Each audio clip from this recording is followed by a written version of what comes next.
Welcome all. Thank you so much for being here with me tonight. I'm so grateful because you could be anywhere. I mean, you could be watching hockey or basketball. You could be playing basketball with someone right now who has very beautiful wrists, but you're right here with me celebrating poetry. And this is National Poetry Month. All over the world, we celebrate poetry during National Poetry Month. And I think I couldn't think of a better way to close out National Poetry Month, which is April, than with a reading from my new book, Stand Up and Be Heard: Poems, Parables, and Prompts for Young Poets of All Ages. I'm so excited to have this book in my hand. It's been a long time coming. Now, before I read from this book, I want to talk about how beautiful this book is. I am just amazed with how gorgeous this book is, and I owe all of that to the Cool Books publishing team. CoolSpeak is one of the most amazing organizations on the planet, and one little small part of CoolSpeak is Cool Books Publishing, and it's the part that has my heart because they help bring one of my favorite books of mine into the world, Dollars for Scholars, and they've helped bring this book, Stand Up and Be Heard, into the world. And what I love about this book is kind of what I love about Dollars for Scholars, because that book happened because of a Gear Up program in Philadelphia. A young 16-year-old girl ran up in the parking lot to me as I was finishing my day there and said, "Mr. Joaquin, everything you talked about today was so great, but I wish there was a book. Like, I wish you would write a book that I could hold in my hands. And when you leave, I've got a tool, I've got a resource, so I can keep working." And I love that. It was that student who challenged me to write that book that made me want to write it. And I think that the reason that I wanted to write this is to have another resource that they could hold in their hands when I'm gone. When I walk away from a Dollars for Scholars program at a high school, they can hold on to that book and still have it as a resource and still learn from it and still work. It's almost as though, in a way, even though I'm not there, I'm still there helping them and guiding them with that book. And when I do a creative writing or poetry workshop at a middle school or a high school, I wanted them to have this book, Stand Up and Be Heard, as a resource, as a tool they could hold in their hands when I'm not there. I love the cover so very much, and I owe this cover and every really design element of this book to one person. That is Iske. Iske is the design executive. She's in charge of design for our books at Cool Books Publishing. She's in South Africa, but she's also my editor. And this book wouldn't have been possible without Iske. The art on the cover is not AI generated. This is her chalkboard, and they drew on it the background and then took a digital photo of it and captured it for what will become the cover of this book. And I wanted to insert these sort of like motivational, like tear out pages that that students could maybe tear out of the book and tape in their locker or tape on their mirror in their bedroom. And those motivational tear out pages aren't created by AI. Those are my words, but that's actually Iske's handwriting. It's her chalk on her board in her home that she then captured with a digital photo. So I love that these are so unique and so distinctive and so original. And before I dive into the book, I'm also very grateful to three people, and that's the three people on the back of the book, the writers who agreed to blurb and write a response to reading my book, to entice people when they find it in a bookstore to pick it up off the shelf and maybe read it. And I want to read these to you very quickly and talk about why I think they're so important to me. The first one's from a poet and individual World Poetry Slam champion, which means at one point in time, this poet was the #1 ranked slam poet on planet Earth. And that poet's name is Chancellor Zio Skidmore from Baton Rouge, Louisiana. He's also an actor now. And Zero wrote about the book, "Joaquin has given the store away. Now, I'm not saying he's going to cheat a bunch of teaching artists out of a job. That would be wrong. So I'm not saying it. I'm not." Stares into the camera unemployedly. And what I do like is I do feel like I'm giving away the store with this book. And I wanted to. I want to give away every trick in my arsenal to young poets across the country, but also to teachers. Because I think this book can go a long way toward helping someone in their classroom when I'm not there. A lot of times at CoolSpeak, we'll go and do poetry classroom takeovers. And I think this book is an amazing resource because it could be something they have in their hands before we arrive. It could be something they have in their hands while we're there on campus with them. And it'd be something they have in their hands that when we're gone, they can continue to work and grow from. Uh, the next blurb was from an amazing writer named Tim Stafford. And Tim's on our team at CoolSpeak. He's also an amazing facilitator. He's the author of a book called Broke Stay Broke, which just came out. It's an extraordinary collection of poetry. And Tim wrote, in high school, I hated poetry, and I'm pretty sure it hated me. Poetry ranked just below walking on hot coals and right above getting a tooth pulled. If I had a teacher show me poetry like Jay-Z does in this book, I could have saved myself a lot of time. And that's another thing I'm really proud about this book is I think it's the kind of book that when it gets into a young poet's hands, someone who loves poetry, that they can grow from it. But I also think the reluctant writer will grow from it too. So I'm really proud that someone who maybe might not be crazy about poetry will get a lot out of this and grow from it as well. The last thing I want to read is the last blurb from this book. And this is what I'm most proud of because this is from someone who's amazing, an amazing poet and an amazing writer. But he's also on faculty at one of my favorite places on planet Earth, and that is Dallas College. In the city of Dallas, my home, we have an amazing array of community colleges, and they're now called Dallas College. We took the word community out, and he's a big deal there. And he's also a poet and an amazing poet as well. And he wrote, look, somebody has to be there to tell folks where they're slipping up at, and at the same time, how to put broken toys' hearts back right in this world. No better man than Jay-Z for that job. I'm not saying Joaquín Zihuatanejo is Batman, but have you ever noticed that when Batman is in the room, Joaquín is not? I love Gino so very much, and I'm so grateful that he wrote a lovely blurb for my book, and it means the world that someone with as much talent as he has would write something as nice about my book as he did. I'm going to read you something from the book, and this sort of opens the book. It's this really, really cool open letter to the young poet as a reader. Many years ago, I attended a music festival in Austin. While there were many bands I was looking forward to seeing, I was most excited to see Iron and Wine do a set at an independent record store. I knew the set would be acoustic and intimate by Austin city limit standards, but I also knew that Sam Bean, also known as Iron and Wine, who is equal parts poet, musician, and artist, would give us something that would stay with us always. And the music and his performance always has stayed with me, but so is something he said near the end of that show. Just before the last song, he said something that has always stayed with me. It was something to the effect of, thank you very much, be happy, have fun, take care of yourself, don't forget to drink your water, don't do anything you couldn't tell your mama about, and don't get musicked out. If you need a break from music, take one. This was, after all, a 3-day music festival, and that got me thinking right there in that moment, maybe too much of a good thing is not good for you. After all, I have been at 3-day poetry festivals and have absolutely felt poemed out, like I needed a break from poetry. And what's really upsetting, thinking back on those moments at literary festivals early in my literary career, I usually didn't take the break away from people and crowds and poetry that I desperately needed. Now, whenever I feel that way at poetry or literary festivals, I absolutely take a break from all the stress of poetry gatherings and prioritize my own self-care before anything else. And I challenge you to do the same.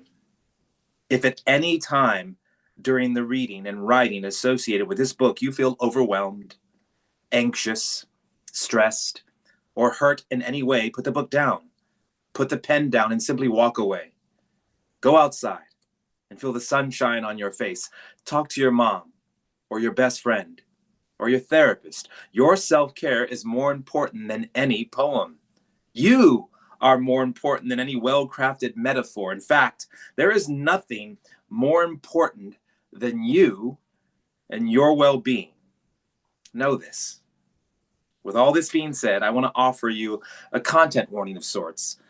The first and last poems in this collection, Family Tree and Final Exam for My Father, are poems that I have performed on stages more than any other poems in my catalog, with the exception of one that I wrote for an astonishing student named John. So many people have come up to me and told me after a reading or performance, oh my goodness, your Family Tree poem or your test poem for your father, it was like you were telling my story in that poem. Thank you for that. And I'm so grateful for those moments of connection. It's moments like those that prove to me poetry truly is one of those rare things that connects all of us to our shared humanity. But I want you to know that both of those poems can be heavy at times. Both of those poems speak to what it is to feel abandoned by a parent, but they also speak to what it is to find light in that darkness, to love yourself, to heal, and most importantly, to forgive. If you don't feel ready to tackle those themes, feel free to skip over those poems until you are ready. I used to tell people often, my first job as a teacher is to keep my young scholars safe within my care. My second job is to teach them about subordinate conjunctions and the crucible. I think that holds true for me today as a poet. So be safe, write on, take care of yourself, drink lots of water, dream big, take a break from poetry when you need to, and always, always remember, if you can't tell your mama about it, don't do it. So that's my opening letter to the young people who picked this book up. And I'm going to read the opening poem in it. And I thank you so much for that comment. Thank you, Emily. I really appreciate that. This opening poem, I'm going to actually read it. Normally, this opening poem is something I just perform the heck out of when I'm on a stage. It's sort of this performance piece, and I'm really looking forward to having the opportunity to just simply read it off the page and just really kind of look at the words and think about the words rather than think about my hands or what my body is doing during the performance of this piece. So this is called Family Tree, and it's the first poem in the book. Used to think my mother was a willow and my father was an oak, but the tree I fell from is crooked and broke, split in two by lightning. That's why there's nothing more frightening than the sound of my raised voice in the direction of my youngest daughter. You see, I never want her to look at me the way I imagine I'd look at my father. As I stare him in the face and ask him, how could you leave me in a place where oak trees are as scarce as two-parent families, where the first word a hungry child learns is, please. Ain't no shade under a family tree when a father leaves. Just boughs as broke as the vows he spoke the night he plucked me into existence. They say a tree can only withstand so much resistance. I wonder, if you cut my heart in two and counted the rings from the center to its edge, would it equal the number of years it's been since you left? You were the taking tree. Took everything you could from her. Took everything you could from me. Left my mother's arms looking for your limbs and grasping only air. That's why she didn't mind ensnaring men who only pretended to care. Somewhere between the muck and mire of a brown girl's fear and a white boy's desires, where my roots took hold, I was less than a year old. Nothing more than a sapling when you left me under the shade of the woman my mother used to be. Don't you see, Father? This is a story of a boy, a dull axe, and a tree. It's taken me years to cut you out of me. Can you imagine the cacophony? The sound of the blade striking against you? The sound of a family being split in two, and now that I'm through, I find I'm just as stumped as you, wondering what to do with the remnants of you. Maybe carve one of your limbs into a cane. No, I could never lean on you. Maybe sculpt you into a blood-red violin. No, I wouldn't know where to begin to find the music in any of this, so I'll carve a coffin from your carcass, give your absence some purpose, and I'll fill it with poems, most of them true and a few of them lies. I could write about your hands and her eyes. Some will be hellos, but most will be goodbyes. And I'll load you up, cart you far away from me, give you a proper burial scene, and though my muscles may ache from all that weight, I'll walk you out beyond the break and let the tide take you away from me. Maybe then we'll both be free. Maybe then the world can see that I am the fruit and you are the tree. I fell from you and you felled me. I am the wave and she is the sea. I break away. She breaks me. I am not you, though you are me. I am the fruit that fell far from the tree. There's a page that follows this. It's kind of the motivational, inspirational tear out page that I'm hoping a student might tear out and tack on their wall in their room. And it reads, in a poem, you can make the impossible possible. And that comes directly from the parable, the story behind the poem. The way this book is structured, the student or the poet or the teacher will read the poem, and then followed by that will be the parable, the story behind the poem, and maybe the moral behind the poem. And then following that will be the prompt, a way to structure a poem based on the one that I created that you just read, that you can build from and make your own. And then my favorite pages in this book are the blank line pages that the young poet will then fill in. So in a way, this book will be co-authored by me and the young poet who it finds its way into their hands. But I want to read the parable, the story behind this poem, because this poem means so very much to me. It is so hard for a young person to process the act of loss. Sometimes that loss comes from a tragic accident. Other times it's a decision one makes to enter and then leave a relationship. I wrote the first draft of this poem when I was a teenager. I carried that rough draft around with me in a spiral notebook for years before returning to it to revise it and work it and form the poem into what it is today. But in writing it, I came to an understanding. That understanding was that I did nothing wrong. My father's choice to leave was entirely his, and it had nothing to do with me. And in writing about my father over the years, I've come to an understanding about my father. Poetry, much like my own journey through therapy, has taught me that yes, my father did leave me, but I don't think he meant to. And that's enough for me to forgive him. That's enough for me to love him. That's enough for me to know that I am good and I am whole and I am worthy of poetry and love, and so are you. When I was a mocoso, I remember Tio Tino said to me once, what do you want to be when you grow up? Poet, I replied. I don't know where that answer came from. I just knew that I meant it. I'll never forget what my Dio said to me. He laughed loudly and said, Poet, man, how you gonna build a house made of poems? Today I'm writing a quasi-autobiographical novel about a 14-year-old boy raised on the Lower East Side of a big city. His neighborhood is surrounded by crime and poverty and struggle, but when the boy presses the pen down to the page to write a poem, all of that disappears, and the only thing that exists is the image he writes, and in that way he is safe. None of the things in the cruel world that surrounds him can harm him.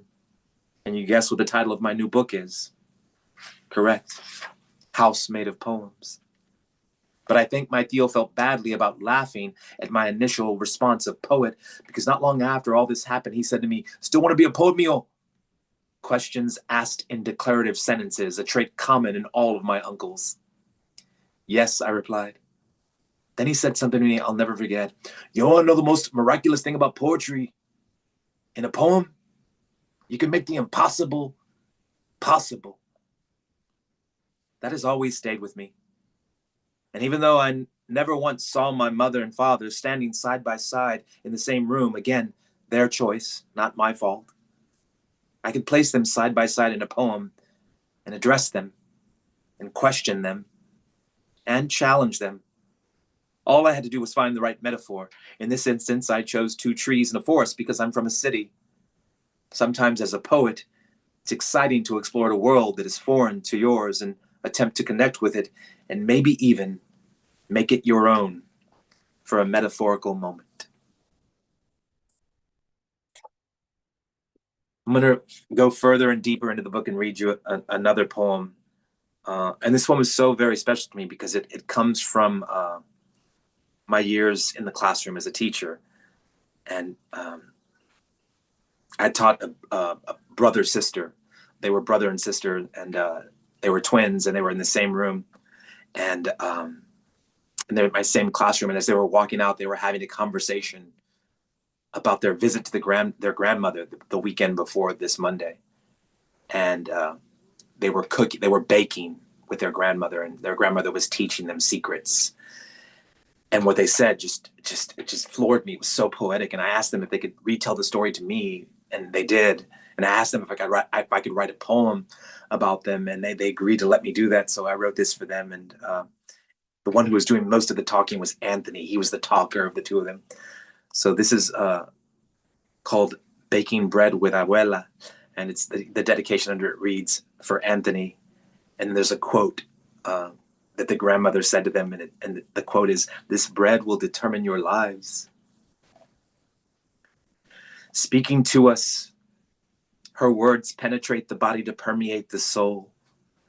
The way the smell of freshly baked bread permeates la cocina. In early morning, we rise like the bread we bake, which may or may not change the world. Each loaf a poem to be written, each loaf a song to be sung. My sister's loaf rises like a song sung from the lungs, from the innermost part of oneself. Beautiful, absolutely beautiful. Grandmother tells her she will make a lovely abuelita someday. We watch as my loaf rises slowly to brown around the edges and then falls crashing back to earth like a hatchling that dreamed too early of flight. She caresses my face, and with her eyes more than her voice, she tells me, Mijo, your life will be a comedy and a tragedy. I know what she says is true. I realize then, in part, I am my abuela. In part, my grandmother is me. In part, I am that loaf. In part, that loaf is me. And I want to read the parable behind this poem for you. This is such an old poem of mine. It's got that old poem smell. I think I wrote the first draft of this poem my first or second year as a teacher, back when I was a public high school English teacher who dreamed of guiding his students toward greatness. This poem happened because I heard two of my students who were brother and sister talking about this experience of baking bread with their grandmother to a friend of theirs in class. I was riveted and asked with their permission if I could listen and ask questions. I think they were taken aback by the fact that an adult, a teacher, was enthralled by the story they were telling. Listening to them talk about spending a couple of hours baking with their grandmother on a Saturday morning instantly took me back to my youth and watching my abuelita Juanita make tortillas de harina. I asked them questions and they answered. And then I asked them if I might, with their permission, write a poem about the story they'd just told. They both agreed. The American poet Dorian Locke once referred to the family as both an inspiration and an obstacle. I have felt both sides of that in a very real way. As a poet, you should start with what you know, and goodness sakes, perhaps the subject we all relate to more than any other is our relationships with our family. And family is a multivalent word. Families take all shapes and forms, and the world is a much more beautiful place because of this fact. Because we are so close to this particular subject, it can sometimes be difficult to be vulnerable on the page and expose some of the beautiful aspects and, in turn, some of the challenging aspects of the people we call family. We question, how will they react to this poem? Will they be angered or hurt? Will I? First and foremost, poetry, again, much like therapy, should be a safe space. If you are not ready emotionally to tackle a particular subject in a poem, you should not. And when you are ready to put pen to page or fingers to keyboard and write about your family, you will have to find your own way to deal with any discomfort you might feel in telling your and their truth in a poem. Some poets choose to write in the third person. Some poets change names of people and places in an attempt to disconnect their families from the poem. Others choose to simply write as vividly and as honestly as they can, and simply write to get it on the page and worry about sharing it or publishing it at a later date determined by them. There's no right or wrong way to approach this challenge. Trust me when I say in time, you will find your path. But again, family can be such a source of poetic inspiration. So for now, let us be brave and consider how we might begin to write a poem on the theme of family. If you read the poem The Gift by American poet Lee Young Lee, you can immerse yourself in a beautiful poem on the theme of family. In the poem, the speaker recounts the memory of a father pulling a tiny metal shard from his hand when he was a child. The gift that was given from father to son is gentleness. After many years, the son grows into a man. We will see this man as he gently pulls a splinter from his wife's finger, passing on the gift that was given to him years earlier. I say all this to say, you have the right to write your poetry. Believe in your own writing.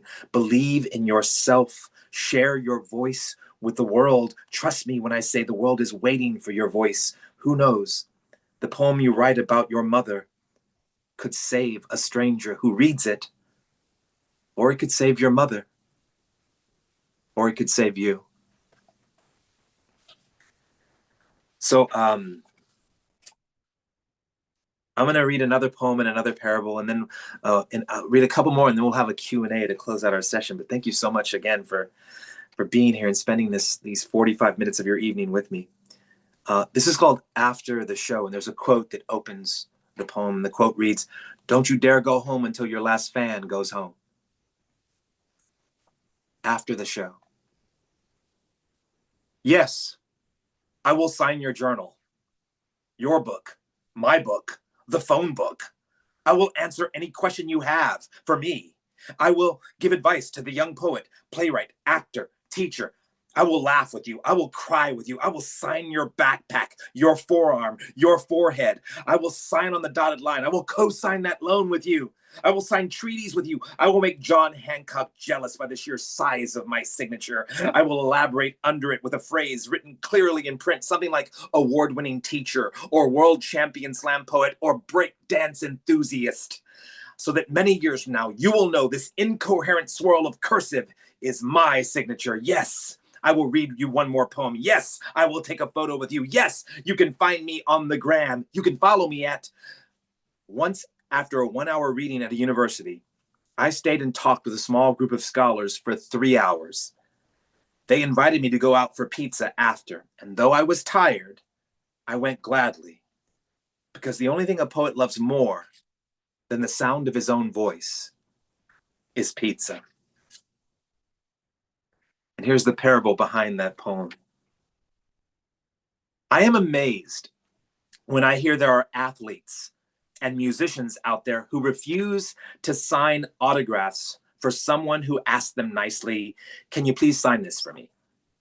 I'm an American poet who makes his living by traveling to elementary schools, middle schools, high schools, colleges, and universities all over the country. I spend most of my days trying to convince young scholars that poetry is alive and necessary in every sense of the word, and that the world is desperate for the poem they have yet to write. Sometimes young students and youth poets will ask me, "Are you famous?" The answer is unequivocally no. But I usually reply with a story about Naomi Shihab Nye's brilliant poem entitled Famous. A poem you should all read and reread for the rest of your lives because it is brilliant. Because like much of her work, it will make you a better human being just by reading it. I love to fall back on the lines, "The boot is famous to the earth, more famous than the dress shoe, which is famous only to floors." Then I will tell young scholars who ask me this uncomfortable question, more than anything, I want to be famous like you. And then they ask why. And when they ask why, I assure them that they are the most famous friend in the world to their best friend. They are the most famous grandchild in the world to their grandparents. And who could ask to be more famous than that? But despite my attempts to ensure them that I am not famous, I quite often get asked to sign my autograph onto objects, usually my books. And if I had to be honest, which every poet must be because the truth is the only tool beside the line we have to work with, I quite often get asked to sign something by students. Quite often for a poet, that is. In fact, because I travel to so many elementary schools, middle schools, and high schools, and colleges throughout the academic year, I bet I have signed more autographs than any other poet on the planet. Once at a school in Oregon, the principal asked if I would sign an autograph for some of the students after my morning keynote assembly. Of course, I replied. She then lined up all 600 students, slowly and methodically, row by never-ending row, and as they were exiting the auditorium, teachers asked them to have their journal or binder ready so I could sign as they walked by me. My wrist was never as tired as it was after those 1,000 signatures. You see, more than half of the students asked me to sign multiple objects, binders, bookmarks, shoes, forearms, foreheads. The living, breathing moments that we get to experience every day are all extraordinary and worthy of being written about. Whether it's something as simple as signing an autograph or as tedious at times or extraordinary as running track or playing chess or helping your mom washing the dishes. Again, see The Zen of Housework by Al Zalinas for a poem on washing dishes. Know that your life is filled with adventure, filled with joy, filled with struggle, and yes, even filled with repetition. But these experiences make us who we are. Remember, young poets, there is only one you in the entire universe. Every breath of your life is unique and worthy of poetry. And that is an astonishing fact. So never forget this. Do a couple more, and then I'm going to open it up to the Q&A. So if you have a question, feel free to type it in the chat, and we're going to get there in just a second. So this poem is called First-Hand Beauty. I'm sitting in a chair at my local Goodwill while my daughter, who's been rocking clothes from the thrift store long before the song, looks around. I just finished reading a chapter in Marcus Zuzak's I Am the Messenger that reminds me so much of my daughter and her relationship with faith that it moves me to tears. All the while near me, a robust woman talks on the phone with her sister. There is so much soul and laughter and joy in her voice. Their conversation ends with, "Girl, now that's what I'm talking about. You know I love you. I'll talk to you later, girl." In the distance, a 6-year-old child takes her flip-flops off and tries on high heels. Her mother laughs and hugs her.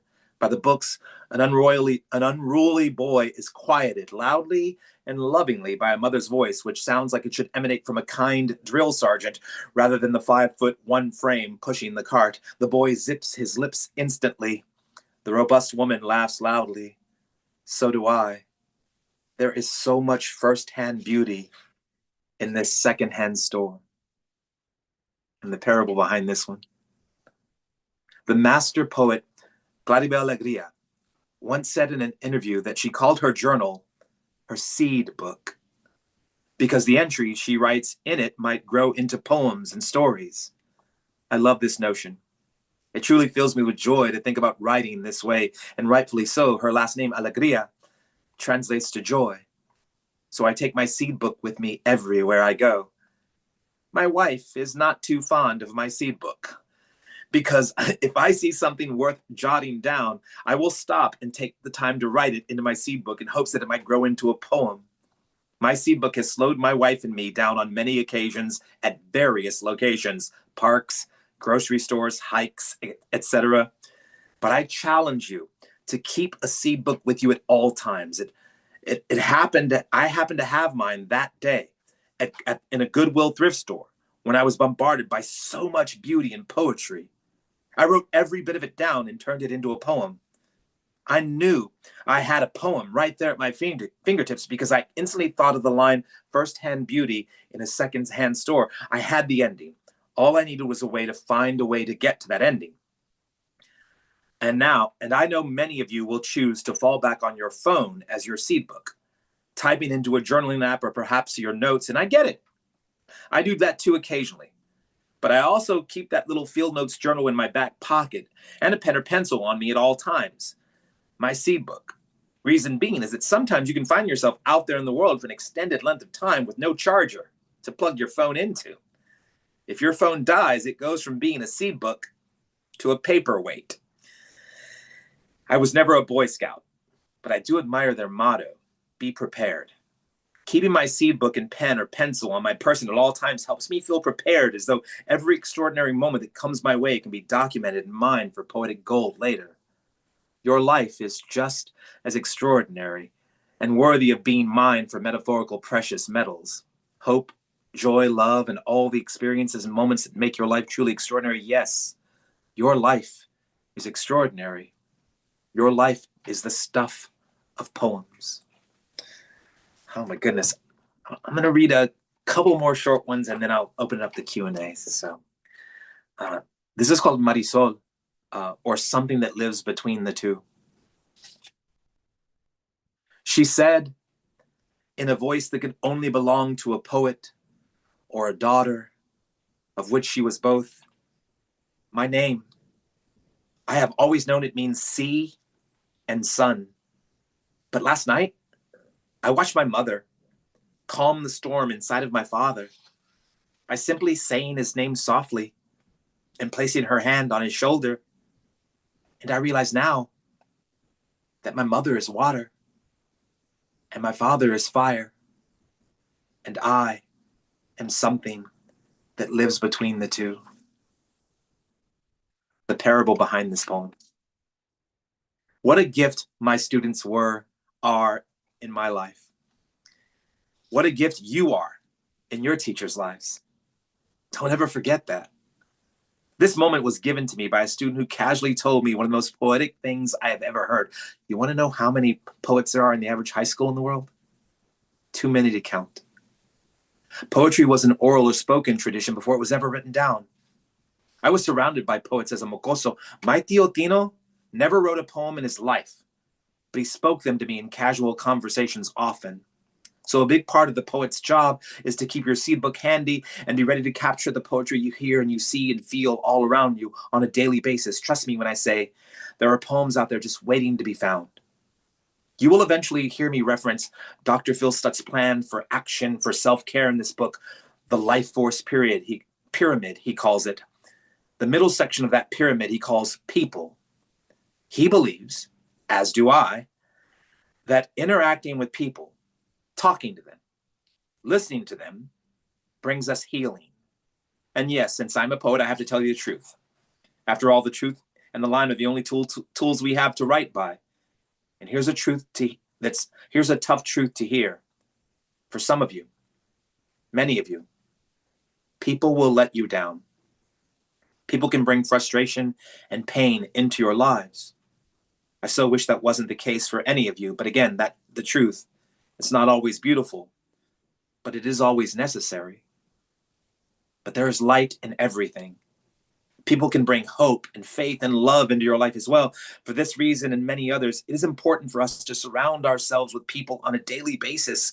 You should talk to someone and listen to someone every day, be it a friend, a family member, a dog, a plant, or even a teacher who moonlights as a poet. As my former department chair, Mrs. Madison, used to and still loves to call me to this day. Mrs. Madison was and is a master teacher, and I ended up being assigned a classroom directly across the hall from hers. She was assigned as my mentor teacher my first year of teaching, but she mentored me long after that first year. In fact, to this day, I still consider her one of my mentors. We would talk after school about poetry, classroom seating design patterns, the rhythm of well-crafted lesson plans, new and unusual ways to present lessons to students that stay with them for years to come. Being able to speak with her, being able to be heard by her, made me a better teacher and a better person. I'm impossibly grateful to so many people in my life who helped shape me in some way. Much of that shaping was done by the simple act of talking and listening. Mrs. Madison is one of those people for me. She is and always will be the greatest teacher I have ever encountered in my lifetime. But more importantly, she is and will always be my friend. So I'm going to read you two more little things, and then we're gonna talk. This is right after a handwritten page. It just simply says thank you, and this is sort of my thank you note to the reader. And then I'll close with this little poem that follows this. Whoever ends up holding this book in your hands, thank you. Thank you for reading these words. Thank you for writing your own. I firmly believe that poetry saves lives, but I'm too close to my own poems for them to have that effect on me. So I'm waiting for you to write a poem that will save me in every way a person can be saved. And maybe writing is a form of self-care. It was Dr. Phil Stutz who said our lives are broken into three components when it comes to self-care. The life force pyramid, he calls it. At the top of the pyramid is yourself. That is the top of the pyramid because it's the most important aspect of self-care. We'll discuss how to interact with yourself in a moment. The middle section of the life force pyramid he calls people. And we strengthen our self-care by simply being around people. Talking with people makes us happier. Listening to people makes us healthier. So join student organizations. Join a book club. Have a conversation with your mom or your brother or your best friend. Trust me when I say nothing but good can come from it. The bottom section of the pyramid he calls your body. And to care for your body, he simply states, find a way to move. Walking, bike riding, yoga, cycling, dancing, basketball that gets your body moving in a healthy way. Choose a movement that you truly enjoy, but it goes beyond that. You must fuel your body, he says, with healthy foods and drink the elixir of good health. Lots and lots of water. But one of the most overlooked ways of self-care for one's body is to make sure you get ample and quality sleep. So, if it's late into the night and you're still reading this book, put it down and get some shut-eye. Now, circling back to yourself, one way we can focus on and work on self-care when it comes to yourself is to simply write. To your journal, write in your journal about your experiences and feelings. To write poetry, to put your dreams and fears and worries and passions onto the page, and perhaps in doing so, lighten your load a bit. Writing also gives you the chance to go back and reflect on your experiences and feelings and perhaps grow from them. I will tell you something I've said to both my daughters and countless students all over the country. There's only one you in the entire universe, only one voice that sounds like yours, and that's such an extraordinary fact. Try hard to never forget that. But most importantly, thank you for being you. I can't wait for the world to read your poems. I can't wait to see how your poems change you, how your poems change someone else, how your poems change the world. So one last time I say to you, your turn. Write. And I want to read this little poem at the very back of the book. And we were done with the book, and I'd written the poem, and I contacted my editor, Iske, and said, Iske, I wrote one little thing, and I really want to put it in this book to close the book. And Iske was so patient and wonderful and extraordinary with me. The entire Cool Speak team and the entire Cool Books publishing team was so patient and extraordinary with me. So this is the final thing in the book. It's the very back of the book. It's this little thing that I wrote, and it's called When I Am Among the Poets. And it's after Mary Oliver, after one of her famous poems. It's sort of inspired by a famous poem by Mary Oliver. When I am among the poets. When I am among the poets, especially the young ones, with their honey-coated throats, equally lost and found in the line, I would say to them, please, write a poem that will save me. I'm too close to my own poems for them to have that effect on me. The world you create in verse, I will walk through slowly. Near the end of the workshop, the young poets, how they stand on the stage, the trembling page, so filled with light. Those who witness cannot tell if it is a poem or a flame they hold in their hands. So that was a little bit of a reading from my new book, Stand Up and Be Heard. And before I go to the questions, I want to talk about one final page, and that's my dedication page. And I'd be remiss if I didn't talk about my dedication. My dedication page reads simply this: for Max, the young poet from the Roaring Fork Valley, and all the youth poets I've crossed paths with. I was working in Aspen year before last at an array of middle schools in the Roaring Fork Valley. And I was at a different school each day. And after my day at the second or third school, I was finished with my day. I was walking to the parking lot to my rental car, and this woman came running across the parking lot. She said, excuse me, are you Joaquín the poet? Are you Joaquín the poet? And I stopped in my tracks, and I was like, yes, I'm Joaquín. I'm Joaquín. She said, I heard you were going to be here today, but you were at my son's middle school yesterday. His name is Max. And he's had a tough go of it. You know, we moved here not too long ago. And he's kind of an unusual, special, unique little person. And he's having a tough time making friends. And he's having a tough time at his school. And he hasn't had, very many good days this academic calendar. But he came home yesterday and he was beaming. He was glowing. He said there was this famous poet named Joaquín who came to his school and came to his classroom, and he taught him how to write a poem, and he read it in class, and he was so proud of himself, and he got applauded by his classmates. And he said for the first time ever the entire academic year, he said, Mom, I had my first great day at school. And yeah, it's just it just moved me that a young person could be so moved by poetry and brought so much joy into their lives. And I found out that Max's mom let me write him a note, and I drove like 50 miles to a Walmart because there are no Walmarts near where that school was. And I bought a bunch of gifts. My wife and I bought a bunch of things for Max, toys and a journal and a bunch of pens. And she let me give him a gift, this gift thing that I put together, that my wife and I put together for him. And that conversation in that parking lot has stayed with me always. And I don't know that Max has ever had a book dedicated to him, but he does now. And I'm so looking forward to contacting his mom. I still have her email, so I'm going to contact her and make sure that I mail a copy to her for him.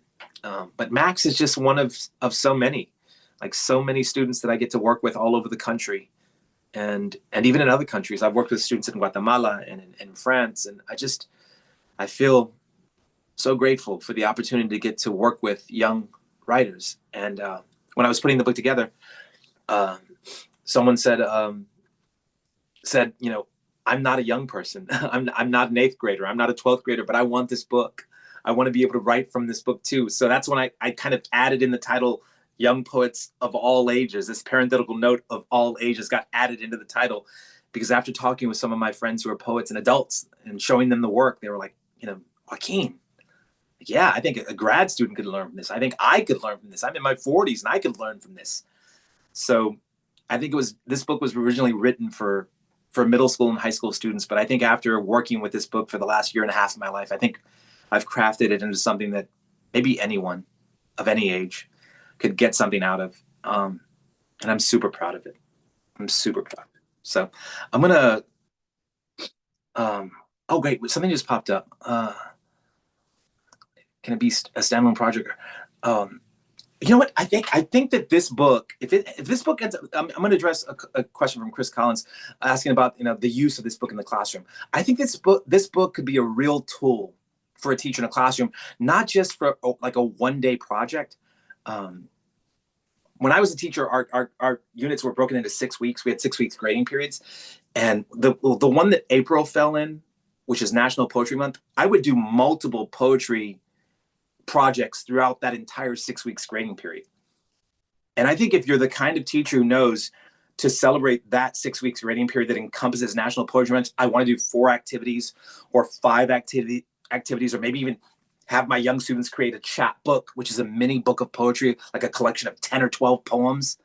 This book, I think, can go a long way to helping that teacher in their classroom craft an array of assignments, an array of poems that could ultimately culminate in a really big project.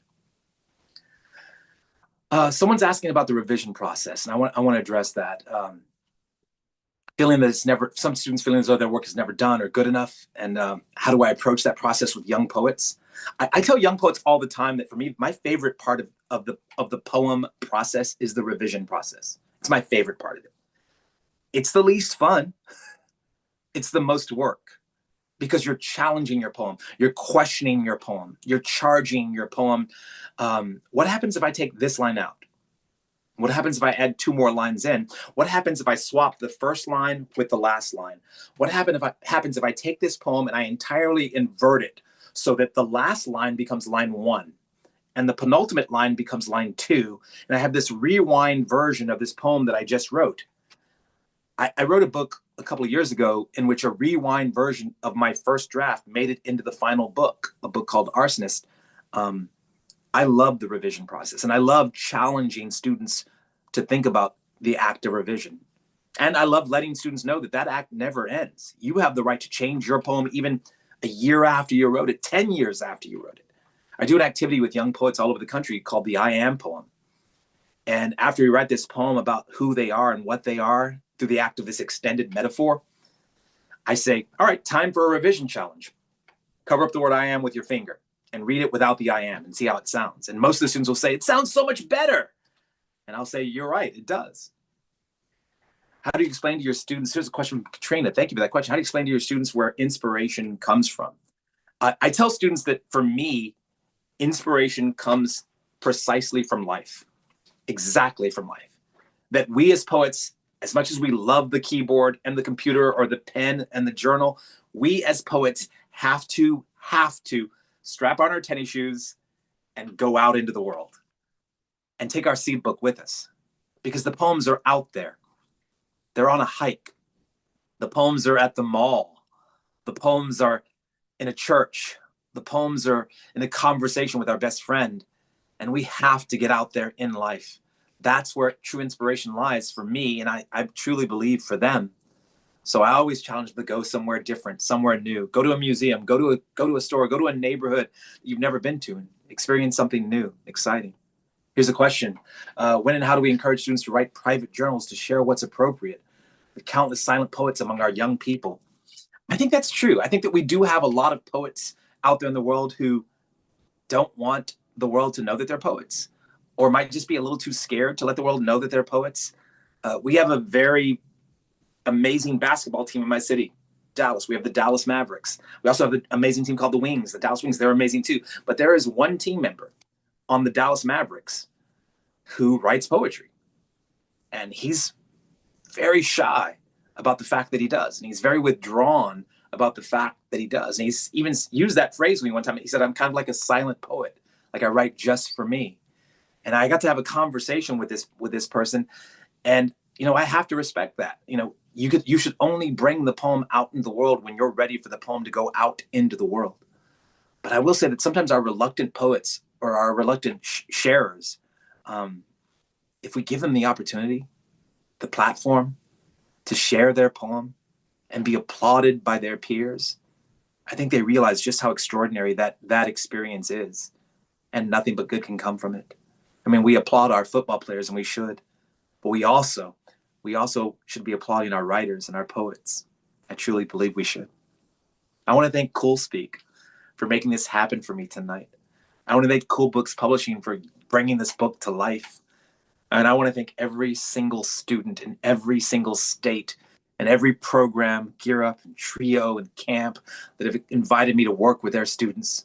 I want to thank you all because those experiences with your students, that experience with Max in the Roaring Fork Valley in Colorado, those are the experiences that inspired this book. And I'm hoping, I really, truly am hoping that this book finds its way into your students' hands, because they're going to write the better half of it. They're going to write their poems into this book, and nothing but good can come from that. I want to thank you all for sharing a small part of your very large evening with me. I'm a teacher. I'm state certified, so I get to assign homework for the rest of my life. So here's my homework for all of you. Okay, here it is. Write a poem. Eat some good tacos. Love someone. And love yourself. And remember, if you can't tell your mama about it, don't do it. All right. Thank y'all so much, and I hope you have a fantastic evening. Good night, everyone.